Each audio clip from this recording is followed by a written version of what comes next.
This object you see here was caught on camera flying past the SpaceX rocket just minutes after liftoff last week. We're never going to stop exploring the unknown in air and space. Fuzzy videos captured by military pilots caused a media splash. There is very compelling evidence that we may not be alone. Il aurait été impossible de construire la Station spatiale internationale sur Terre, puis de l'envoyer dans l'espace en une seule fois. Il n'existe pas de fusée suffisamment grande ou puissante. Ce laboratoire, fruit de la collaboration des agences spatiales internationales, offre un aperçu des origines de l'univers et du potentiel des futurs vols spatiaux. Volant à quelques 240 miles au-dessus de la surface de la Terre à une vitesse de 17 500 miles par heure, l'ISS a pour mission d'aider les humains à apprendre comment vivre dans l'espace. Il s'agit notamment de déterminer l'impact de l'environnement spatial sur la biologie, en particulier sur le corps humain. D'autres expériences menées à bord visent à mieux comprendre le fonctionnement de l'univers, des particules les plus énergétiques qui traversent notre système solaire, aux cadavres lointains et incroyablement denses des étoiles mortes.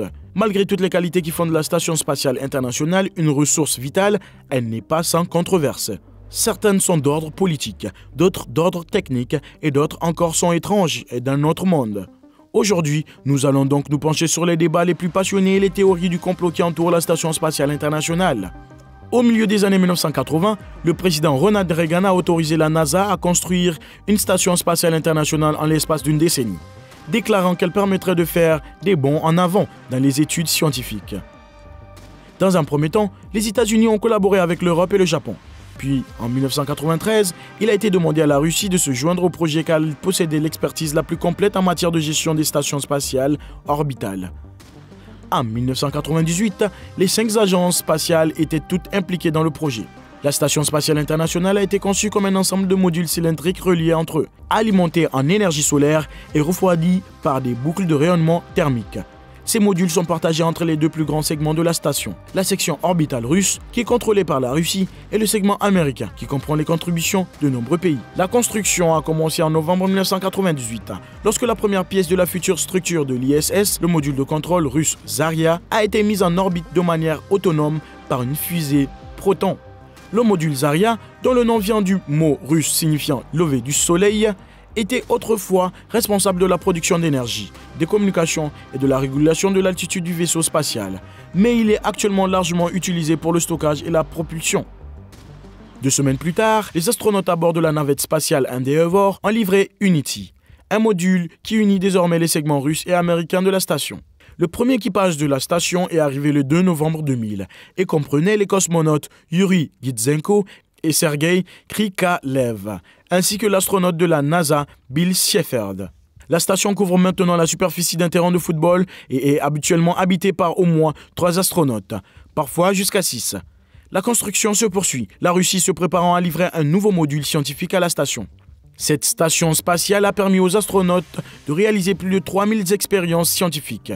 Les astronautes à bord de la Station spatiale internationale ont mené des expériences scientifiques d'une manière qui n'avait jamais été faite auparavant. De nombreuses découvertes, articles scientifiques, possibilités uniques et réalisations historiques ont été rendues possibles par la Station spatiale. Il s'agit d'une science importante qui nous permet non seulement de voyager plus loin dans l'espace, mais qui nous profite également ici, sur Terre. Mais pourquoi la vie à bord de la Station spatiale internationale est-elle importante ? Tout ce qui vit sur Terre a évolué pour survivre dans son environnement naturel, et non dans les environnements étrangers de l'espace, qui peuvent poser des défis inattendus aux formes de vie. La Station spatiale est de loin le meilleur endroit pour s'entraîner à vivre et à travailler dans ces conditions étrangères, ainsi que pour mieux comprendre l'impact de l'espace sur notre biologie complexe. En particulier, pour survivre dans l'espace, il faut faire face à la microgravité, l'absence de gravité et à une exposition accrue aux rayonnements qui peuvent tous deux avoir un impact important sur le fonctionnement biologique. Tolérer un environnement restreint, un contact humain minimal et des situations de haute pression qui peuvent exiger une coordination rapide pour survivre fait également partie de la vie en orbite.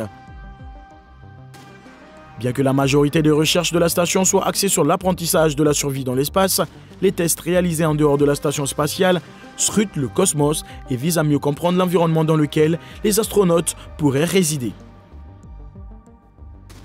L'un de ces équipages, appelé NICER, étudie les étoiles à neutrons, qui sont les objets les plus denses de l'univers connu. Une autre expérience, le spectromètre magnétique alpha, est une expérience de physique des particules qui cherche à capturer et à analyser les rayons cosmiques, les composants les plus fondamentaux de l'univers, afin de mieux comprendre les origines de l'univers. La station a été un symbole de coopération à travers les conflits et les turbulences. Et nombreux sont ceux qui, dans le monde de l'espace, pensent qu'elle mérite un prix Nobel de la paix pour avoir été la plus grande entreprise multinationale en temps de paix de l'histoire de l'humanité. Cependant, il existe d'étranges théories de conspiration concernant un objet identifiable aperçu depuis l'ISS. Les exemples sont nombreux, mais les explications sont rares, voire inexistantes. Un astronaute, à bord de la Station spatiale internationale, a capturé un cliché inhabituel de la Terre en 2017 qui a révélé 2 blobs de lumière bleue inhabituels flottant sur la Terre. Il faut voir l'image pour apprécier à quel point ces lumières semblent étranges et surnaturelles. Avons-nous vraiment vu des ovnis survoler la Station spatiale internationale en direct ? Nous ne le saurons probablement jamais, mais il est évident que la diffusion par le Pentagone de 3 courts clips montrant un phénomène aérien non identifié en avril 2020 a renforcé la préoccupation séculaire sur les ovnis qui rôdent près de la Terre vus depuis l'ISS. Les 2 vidéos, datant de 2004 et 2015, montrent des objets se déplaçant à grande vitesse qui n'ont pas encore été identifiés. Le jour même où la station spatiale a identifié une série d'objets se déplaçant à grande vitesse à proximité, un objet cylindrique blanc a été vu passant devant l'ISS. Une récente évaluation du Pentagone a indiqué que si les observations d'OVNI peuvent être authentifiées, les extraterrestres ne le peuvent pas. Il est tout à fait probable que les objets volants observés par les services de renseignement américains soient des technologies avancées créées par d'autres pays. Si ces appareils restent inexpliqués, les preuves provenant de l'ISS ou des archives américaines clarifient certains sujets qui ont été pour la plupart cachés au grand public pendant des décennies, comme la question de savoir si des extraterrestres ont visité la Terre à l'insu de l'homme ou non. Il y a toujours la possibilité que ces étranges objets non identifiables ne soient que des déchets spatiaux ou des ordures flottants autour de nous, mais nous ne le saurons jamais avec certitude. Nous avons lancé des milliers de fusées et envoyé d'innombrables satellites en orbite depuis l'avènement de l'ère spatiale dans les années 1950. Nombre d'entre eux sont encore là parce que, depuis que les humains explorent l'espace, nous avons aussi fait des dégâts. Des milliers de satellites défunts et des débris de toutes les fusées que nous avons lancées au fil des ans tournent autour de nos planètes. Un vlogueur a partagé des images de la caméra en direct de l'ISS qui diffuse sur Internet le 11 septembre 2017. Dans sa vidéo légendée, il montre une faible forme blanche allongée sur une rangée nette de faibles points blancs à côté d'elle dans le noir de l'espace, juste en dessous de la courbure de la Terre. Le vlogueur explique dans le titre de la vidéo qu'il s'agit d'un spectaculaire vaisseau mère OVNI, libérant un orbe fleet sur le flux en direct de l'ISS. La traînée brumeuse filmée depuis le hublot de la Station spatiale internationale est-elle une observation involontaire d'un objet interstellaire accroché à proximité ou s'agit-il seulement d'un reflet de fenêtre ? Si la réponse est alien, ce serait incroyable. Cependant, l'ufologue Marc D'Antonio, analyste en chef des images et des vidéos pour une organisation internationale connue sous le nom de Mutual UFO Network, qui a examiné des centaines de photographies et des films de l'ISS censés inclure les ovnis, affirme que les légères lignes blanches sur ces images sont typiques. Ce sont des reflets de hublot de l'ISS. Laissez de côté les théories de conspiration sur les ovnis et les extraterrestres, et vous entendrez des récits de sabotage et de problèmes politiques sur la station spatiale. Alors que les tensions entre les 2 principaux partenaires de la station spatiale, la Russie et les États-Unis, atteignent de nouveau sommet, la coalition qui a permis à la station de rester opérationnelle pendant si longtemps commence à se dissoudre.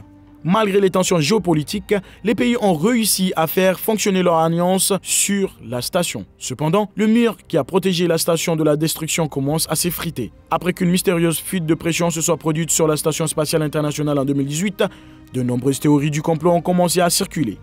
Le 29 août, la NASA et Roscosmos ont d'abord remarqué une diminution de la pression de la station spatiale, ce qui les a amenés à supposer une fuite. L'air s'échappait à un rythme si lent que les contrôleurs aériens ont décidé de ne pas alerter l'équipage.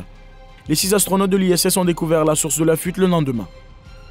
Une minuscule brèche dans l'une des 2 capsules russes Soyouz, attachée à la station spatiale et utilisée pour transporter les astronautes vers et depuis la Terre.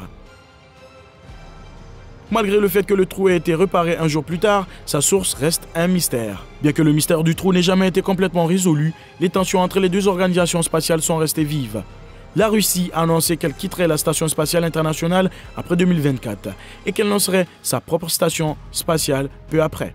Compte tenu de la façon dont le conflit en Ukraine remodèle la géopolitique, cette décision ne devrait pas surprendre grand monde. 1, 2, 3. Cette décision ne devrait pas surprendre grand monde.